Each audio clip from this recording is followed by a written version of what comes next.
We are a joint-operated joint venture operating a single field in western Kazakhstan.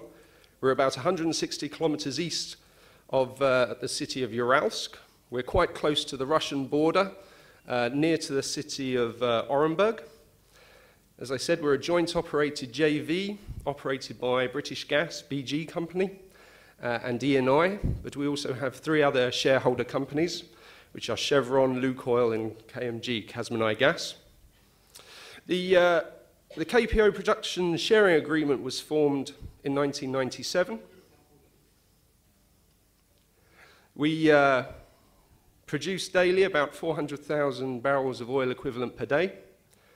We have about 3,500 staff, about 6,000 contractors, and when you add that together, we burn about 25 million hours a year in work time.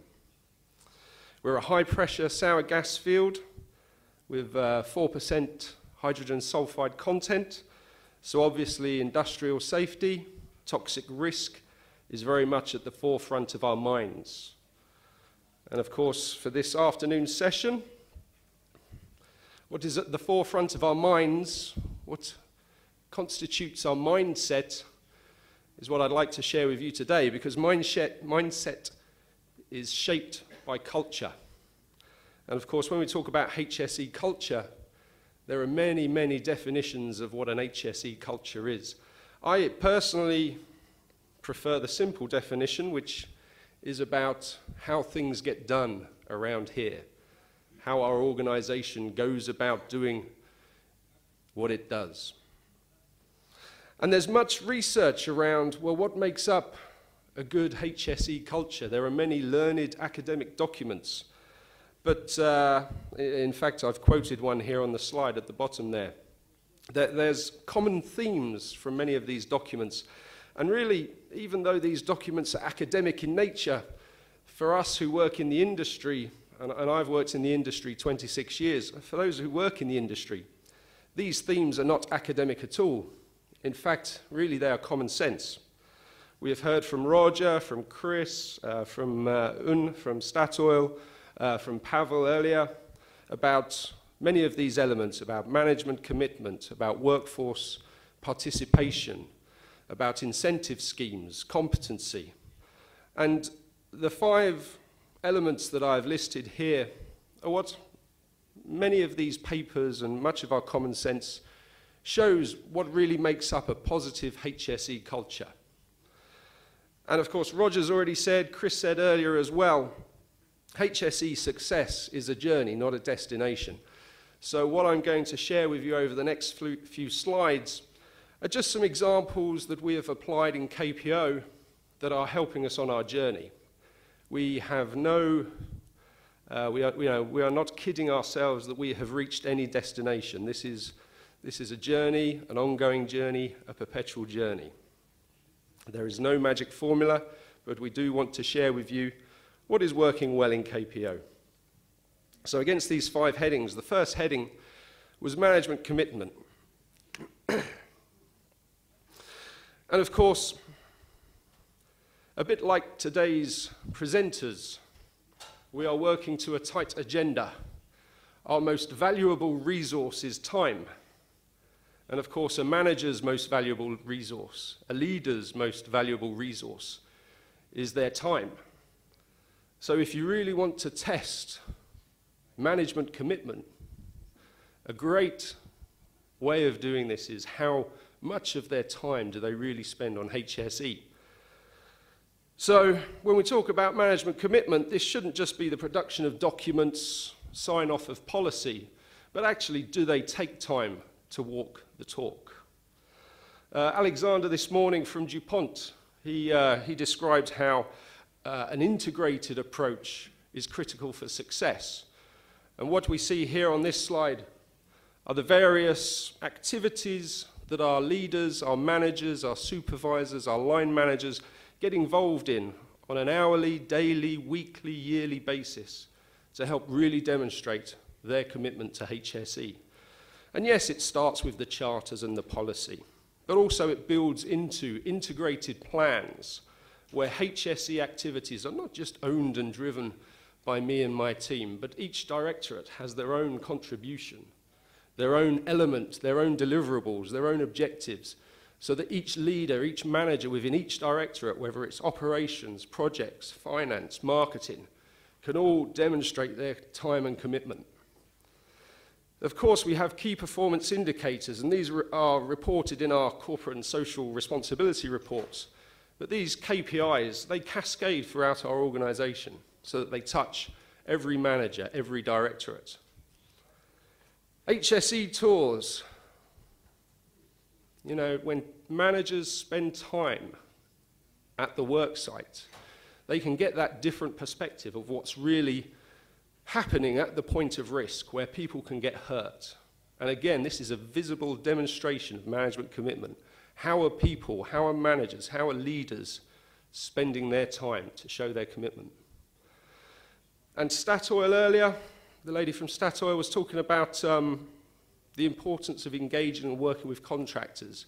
And Chris from BP earlier mentioned a one-team approach. This is very much aligned with KPO's approach as well. As I said earlier, 60% of our work and our hours are done by our contractors, and a similar proportion of our events and incidents as well are associated with our contractors. So it's very, very much integrated. It's very important that we integrate our efforts with those of our contractors. Okay, if we can move this slide forward. The second point was around supervisory control. Just a practice that we have been running for a little while now in KPO is a program called the Safety Training Enhancement Program. And actually, one of the service providers that we use is actually a sponsor here, Roy. I'm sure the gentleman over here to my right will be happy to share some information with you over coffee. But it's a particularly beneficial and successful program. And it's not just training. You know, training is training, but this is a competence-based approach where we train our supervisors on internationally recognized techniques, but then we also sustain that training with field assessments of are they applying their training at the work site. And it's delivered locally, as I said, by Roy. It is IOSH and APITO accredited as well.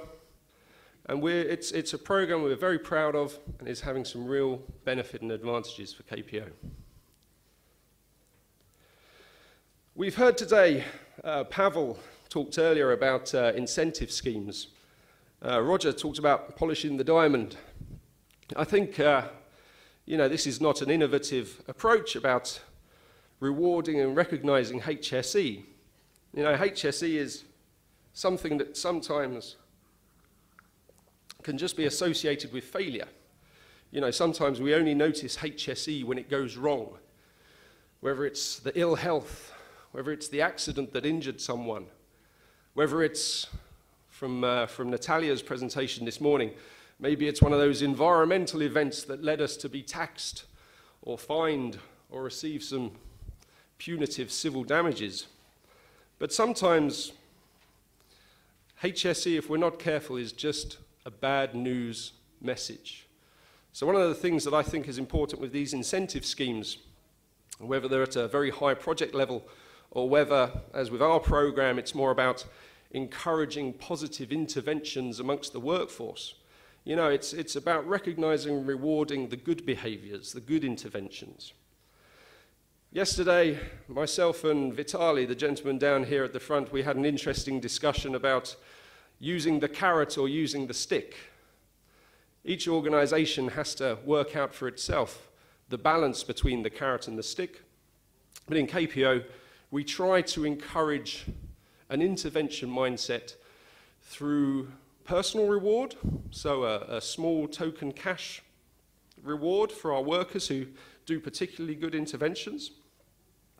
We also build upon that with donations to charity, and we also link in to one of our operator schemes, which is a kind of personal badge of honor, which is the golden hard hat, which you can see on a couple of those photographs there, where those workers who had particularly good interventions, particularly good suggestions, are actually marked out amongst their peer group with a golden hard hat. The next of the top 5 that I mentioned earlier is workforce participation.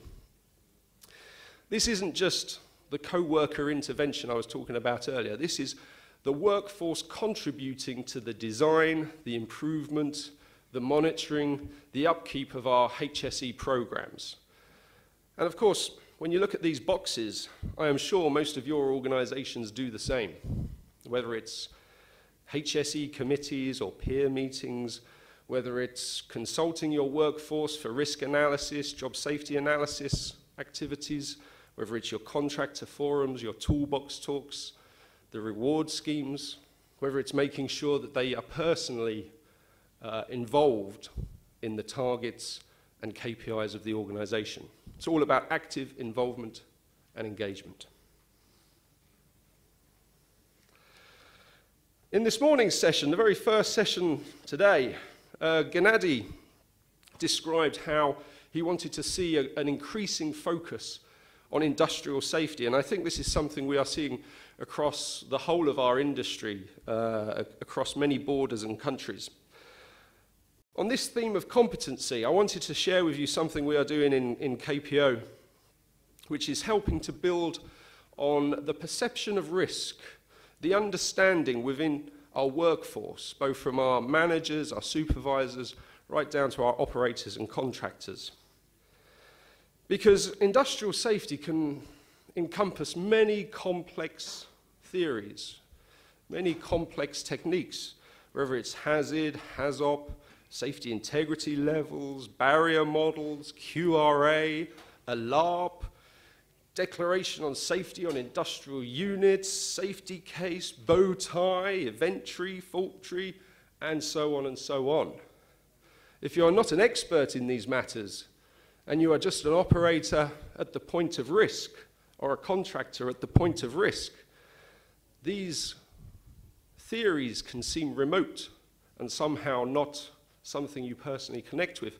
So this program, this major accident hazard program we've been running in KPO, it's a session where we are enrolling and engaging our workforce to actually understand how industrial safety is very much about their safety.